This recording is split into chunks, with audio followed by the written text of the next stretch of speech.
নিত্য নতুন আর কি যে নতুন রেসিপি করব বুঝে পাই না। এই প্রতিনিয়ত একই রান্না।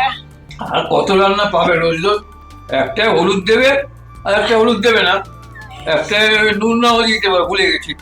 হ্যাঁ, একটা আদা দেবে না, আর একটা পেঁয়াজ দেবে, এরকম করে চালিয়ে দেবে। তুমি বরং এক কাজ করো, সয়াবিন দানার রেসিপিটা করো। ঠিক বলেছিস। সয়াবিন বড়ি খাবার অনেক আগে থেকেই কিন্তু আমরা সয়াবিনের বীজ খাই। পৌনে 1 বাটি সয়াবিনের দানা ওভারনাইট ভিজিয়ে রেখে চটকে ধুয়ে নেবেন।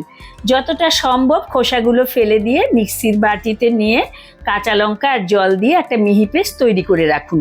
কড়া গরম করে নিন, অল্প তেল দিয়ে তার মধ্যে শুকনো লঙ্কা 2টো দিয়ে দিন, বেশি করে পেঁয়াজ, রসুন, আদা, টমেটো কুচি দিয়ে নেড়েচেড়ে ভেজে তার মধ্যে যে সয়াবিনের পেস্ট, মিক্সি ধোয়া জল আর লবণ দিয়ে ক্রমাগত নেড়ে চেড়ে রান্না করুন। বেশ সময় নিয়ে রান্নাটা করতে হবে। শেষে যখন শুকিয়ে আসবে ওপর থেকে ধনেপাতা কুচি ছড়িয়ে দিয়ে ভাত, রুটি, পরোটার সঙ্গে পরিবেশন করে দিন। পোস্ত বাটা যে ঝুড়া হয় তার থেকে কিন্তু কম কিছু খেতে না।